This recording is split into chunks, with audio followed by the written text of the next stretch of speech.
Hello friends, कैसे हैं आप सभी फ्रेंड्स। आज हम लोग स्ट्रेट प्लाजो की कटिंग करेंगे। दो अलग अलग मेथड से हम कटिंग करने वाले हैं। तो इसके लिए हमने पहले फैब्रिक को 4 फोल्ड करके रखा है और हमारे हिप का साइज है 40 इंच। तो 40 इंच के अकॉर्डिंग हम हमारे प्लाजो की कटिंग करेंगे। इसके लिए हमें हिप, बेल्ट और लेंथ का मेजरमेंट चाहिए होता है।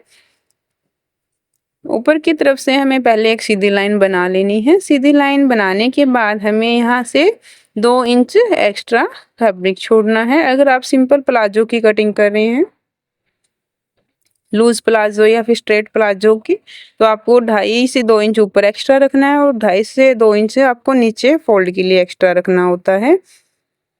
दोनों तरफ हमें 2-2 इंच एक्स्ट्रा रख लेना है। उसके बाद हिप का 4th पार्ट करेंगे और 1.5 इंच से 2 इंच इसमें लूजिंग ऐड करेंगे। अगर आपको ऊपर से ज़्यादा लूज चाहिए तो आप यहाँ से 2.5 इंच की भी लूजिंग ऐड कर सकते हैं।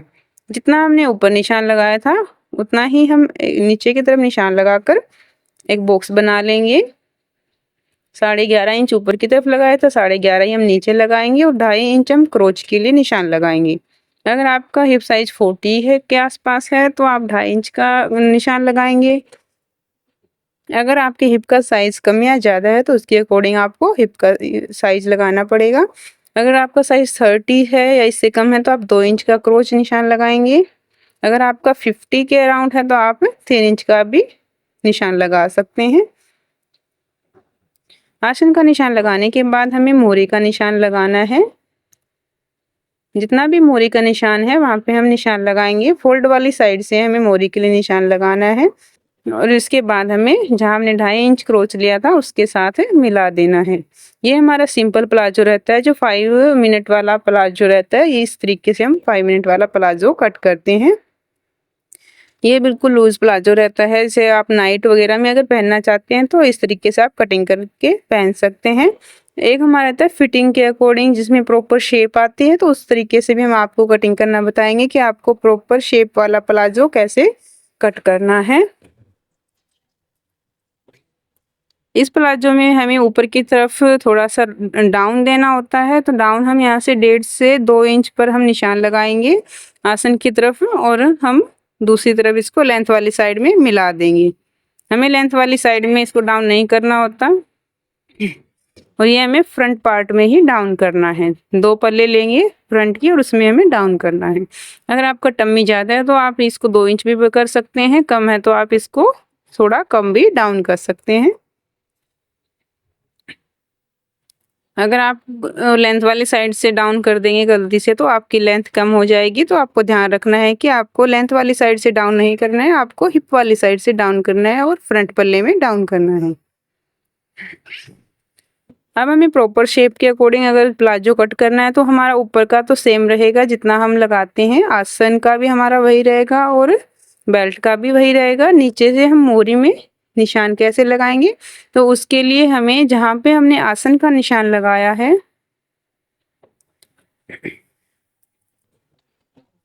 हमारा बेल्ट का भी ऊपर से सेम वैसे ही रहेगा। जैसे 5 मिनट वाला प्लाजो हम कट करते हैं वैसा ही ऊपर का हमें जितना डाउन करना है, डाउन करना भी सेम रहेगा। हिप का क्रोच का भी सेम रहेगा जैसे हम करते हैं। अपने साइज के अकॉर्डिंग इसमें हिप का निशान लगाएंगे। 50 इंच है तो 3 इंच पे लगाएंगे और 40 है तो 2.5 इंच पे लगाएंगे और 30 के अराउंड है तो 2 इंच पे लगाएंगे और उसमें ऐसे शेप लगा देंगे। उसके बाद हमारे तो नीचे से मोरी के लिए शेप, मोरी का शेप लगाने के लिए हमने जहाँ से आसन लिया है वहाँ से हमें टोटल जितना भी हमारा लेंथ चौड़ाई है उसको ले लेना है। क्रोच पॉइंट के साथ जितना भी है उसका सेंटर निकालेंगे। इतना जितना सेंटर है उसका इतना ही निशान हम नीचे की तरफ लगा लेंगे। इन निशान को ऊपर तक सीधा मिला देंगे। निशान को मिलाने के बाद अब हमें मोरी का निशान लगाना है। मोरी जितनी भी हमारी मोरी है उसका हमें हाफ लेना है और जहां हमने सेंटर वाली लाइन लगाई है उसके दोनों तरफ हमें हाफ हाफ निशान लगा देना है और उसके बाद हमें क्रोच पॉइंट के साथ इसको मिला देना है। इससे हमारी प्लाजो की शेप बहुत ही अच्छी बनकर आती है और हमारा प्लाजो बिल्कुल स्ट्रेट रहता है, कहीं से भी कोई रिंकल्स नहीं बनते हैं। और इससे इस तरीके से कटिंग करने से आपका प्लाजो घूमेगा भी नहीं और आपका प्लाजो बीच में से अगर ऊंचा उठता है तो वो आपके आसन में, अगर आप ज़्यादा डीप में गोलाई लगा देते हैं तो उस वजह से उठते हैं। तो आपको आसन वाली गोलाई बहुत ज़्यादा डीप में नहीं लगानी होती है, इसको थोड़ा सा हमें खड़ा खड़ा शेप देना है और इस तरीके से शेप लगाकर हम प्लाजो की कटिंग कर लेंगे। ऊपर से भी हमें 1.5 से 2 इंच जितना ही इसमें झुकाव देना है। अगर किसी का टम्मी ज़्यादा है तो उसके अकॉर्डिंग आप झुकाव थोड़ा सा बढ़ा भी सकते हैं। ये झुकाव हमें फ्रंट के 2 पल्ले में ही देना है, बैक में हमें कोई भी झुकाव नहीं देना। यहाँ से निशान लगाने के बाद हम इसको कट कर लेंगे और ऊपर की तरफ जब हम कट करेंगे तो बैक पल्ले अलग कर लेंगे और फ्रंट का पल्ला अलग कर लेंगे और उसके बाद हम ये तिरछे वाली कटिंग कर देंगे।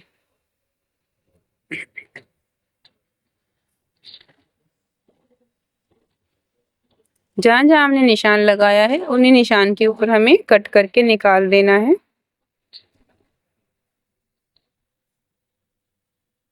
नीचे की कटिंग हम चारों पल्लों की इकट्ठी कर लेंगे, लेकिन ऊपर से जब बेल्ट की कटिंग करेंगे तो नीचे के जो 2 पल्ले हैं उन्हें हम साइड में कर देंगे और ऊपर से जो फ्रंट पल्ले है उसको तिरछे में कट कर देंगे। इस तरीके से हमारे स्ट्रेट प्लाजो की कटिंग हो जाएगी और इसको हमें आसन के साथ स्टिच करते हुए साइड में से जो स्टिच का निशान है वहां से हम स्टिच कर लेंगे। सबसे पहले हम फ्रंट के आसन अटैच कर लेंगे, उसके बाद हम बैक के आसन अटैच कर लेंगे।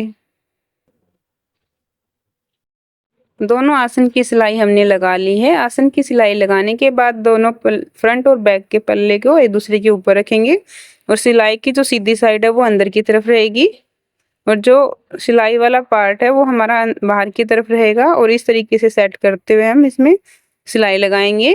अब हम पहले इसमें पॉकेट लगाएंगे, तो पॉकेट लगाने के लिए हमें जितना ऊपर बेल्ट है उतना स्पेस छोड़ेंगे, 3 से 3.5 इंच का स्पेस छोड़ेंगे और उसके बाद हम पॉकेट के लिए निशान लगा देंगे। पॉकेट की मोहरी का निशान हम 5.5 से 6 इंच का लगाएंगे और फ्रंट पल्ले में इसमें निशान लगाने के बाद हम पॉकेट के लिए फैब्रिक लिया है जो 7 इंच चौड़ा और 9 इंच लंबा है, जो कि डबल फोल्ड में है। अब हमें पॉकेट को के फैब्रिक को हमारे फैब्रिक के ऊपर रखना है। प्लाजो का फैब्रिक हमें सीधा रखना है, सिलाई वाली साइड अंदर रहेगी। उसके बाद हमें यहाँ से बेल्ट का निशान लगा लेना है जितना हमारा बेल्ट के लिए रहेगा और उसके बाद हमें पैंट की मोहरी का निशान लगाना है। पॉकेट के लिए मोहरी का जितना भी हमें चाहिए 5.5 से 6 इंच में निशान लगाएंगे और उसके बाद 1/2 इंच अंदर की तरफ निशान लगाएंगे। निशान लगाने के बाद इस फैब्रिक को 1/2 इंच या फिर 1 इंच जितना ऊपर रखते हुए इस कट के ऊपर अच्छे से सेट कर लेंगे और जितना निशान हमने पैंट के ऊपर लगाया उतना ही हम पॉकेट पे लगा लेंगे और दोनों को यहाँ से रखते हुए स्टिच कर लेंगे। हमारे प्लाजो का फैब्रिक सीधी साइड से रखा हुआ है और उसके ऊपर हमने पॉकेट वाला फैब्रिक रखा है और इस तरीके से हम स्टिच लगाकर इसमें इस बॉक्स को रेडी कर लेंगे। बॉक्स बन गया है। बॉक्स बनने के बाद इसके कॉर्नर में कट लगा लेंगे और इसको बाहर की तरफ फोल्ड करते हुए अच्छे से इसमें सिलाई को सेट कर लेंगे। यहाँ से ये कॉर्नर हम बिल्कुल अच्छे से निकालेंगे और अच्छे से सेट करने के बाद इसके ऊपर से एक सिलाई लगा देंगे। सिलाई हमने लगा दी है। अब हम फैब्रिक को ऊपर की तरफ ऐसे मोड़ेंगे। मोड़ने के बाद पॉकेट का जो फैब्रिक है उसको हमें ऊपर की तरफ से पल्ला पकड़ना और अंदर की तरफ इसको इस तरीके से मोड़ देना है। अंदर की तरफ मोड़ के अच्छे से सेट कर लेंगे और उसके बाद यहाँ पे इसमें डबल सिलाई लगाकर इसको लॉक कर देंगे। सिलाई लगाने के बाद अब हमें इसे पलट कर सीधा कर लेना है। सीधा करके हम बिल्कुल इसको अच्छे से सेट करते हुए पैंट के साथ बिल्कुल सीधा रखेंगे और 1/2 इंच का सिलाई मार्जिन छोड़ते हुए सिलाई लगा देंगे। सिलाई लगाते टाइम हमें ध्यान रखना है कि हमारी पॉकेट की मोहरी साथ में स्टिच नहीं हो, तो हमें निशान लगाकर इसको स्टिच कर लेना है बिल्कुल मोहरी के पास से। इस तरीके से हमने सिलाई लगा ली है। अब जब हम इसमें बैक पल्ले को इसके साथ अटैच करेंगे तो ये इससे हमें गाइडलाइन मिल जाएगी जिससे हमारी पॉकेट साथ में स्टिच नहीं होगी। पॉकेट की जो मोहरी है वो साथ में स्टिच नहीं होगी। हमें गाइडलाइन के साथ सिलाई लगाते हुए दोनों पल्लों को अटैच कर लेना है। इस तरीके से हमें ऊपर से नीचे तक पहले साइड वाली सिलाई लगाकर फिनिशिंग करनी है और उसके बाद हम अंदर वाली सिलाई लगाकर इसे स्टिच कर लेंगे। ऐसे ही हमें दूसरी तरफ भी सिलाई लगाकर इसको कंप्लीट कर लेना है। और ऊपर की तरफ जो बेल्ट है, हमें बेल्ट को भी बिल्कुल जैसे हमने कट किया है तिरछे में वैसे इसको स्टिच करना है। बिल्कुल जब हम सिलाई करेंगे तो हमारे जो धागे के जो जॉइंट है वो जॉइंट से जॉइंट हमारा मिलना चाहिए। हमें फैब्रिक को बिल्कुल भी खींचना नहीं है, हमें सिलाई का जॉइंट आपस में मिलाते हुए पूरे को स्टिच करना है। और हमें जितना भी हमारा इलास्टिक है उससे 0.25 जितना या फिर एक लाइन जितना गैप छोड़ते हुए हमें सिलाई लगानी है। हमें ज़्यादा एक्स्ट्रा आसन बेल्ट के अंदर नहीं रखना है। इस तरीके से हम पूरे में सिलाई लगा देंगे। फ्रेंड्स, बेल्ट में हमने सिलाई लगा दी और इसमें 2-2.5-3 इंच जितना गैप रखेंगे। इससे हम इलास्टिक को इसके अंदर डालेंगे। अब हमें इलास्टिक लेना है, जितनी भी हमारी कमर है उसके हिसाब से हम इलास्टिक लेंगे। हमारी कमर थी 34 इंच, तो इसके अकॉर्डिंग हमें 4 से 5 इंच माइनस करना है।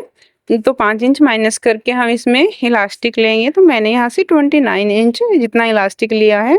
अगर आपके हिप का बेल्ट का साइज ज़्यादा है तो आप इसमें से ज़्यादा माइनस करेंगे और कम है तो कम माइनस करेंगे। अगर आपका बेल्ट 50 के अराउंड आ रहा है हिप का साइज, तो आप इसमें 5 से 6 इंच माइनस करेंगे। 40 के अराउंड है तो आप इसमें से 4 से 5 इंच माइनस करेंगे। और 30 इंच के आसपास है तो आप 2 से 3 इंच भी माइनस कर सकते हैं। क्योंकि जैसे जैसे हमारा हिप का साइज बढ़ता है इलास्टिक हमारा बड़ा हो जाता है, और ज़्यादा जितना इलास्टिक बड़ा होगा इलास्टिसिटी उतनी ही बढ़ती जाती है। अब इलास्टिक डालने के बाद हमें एक दूसरे के ऊपर रखते हुए इलास्टिक को स्टिच कर लेना है। यहाँ से हमें 4-5 सिलाई लगाकर अच्छे से इसको लॉक कर लेना है। लॉक करने के बाद जो मोरी हमने ओपन रखी थी उसको हमें स्टिच कर लेना है। फ्रेंड्स, अगर आपको वीडियो अच्छी लग रही है तो वीडियो को लाइक करें, शेयर करें और चैनल पे नए हैं तो चैनल को सब्सक्राइब जरूर करके रखें। फ्रेंड्स, हमारा प्लाजो लगभग सिलकर रेडी हो चुका है। सिलने के बाद हम इसका फाइनल लुक भी आपको देने वाले हैं। फ्रेंड्स, इस तरीके से आप प्लाजो को जरूर से कटिंग करके स्टिच करें, आपका प्लाजो बिल्कुल परफेक्ट बनने वाला है। बेल्ट की मोरी भी हमने स्टिच कर ली है और ये पूरा इलास्टिक डालने के बाद हमें अच्छे से इसको 2-3 बार स्ट्रेच करना है, जिससे हमारी जितनी जो चुन्नट्स है वो सारी एक साथ आ जाएगी। अब हमें इसको दोनों तरफ से खींचते हुए सिलाई लगानी है और जो हमारे इलास्टिक डाला था उसमें एक सिलाई या फिर 2 सिलाई और इसके अंदर लगा लेनी है।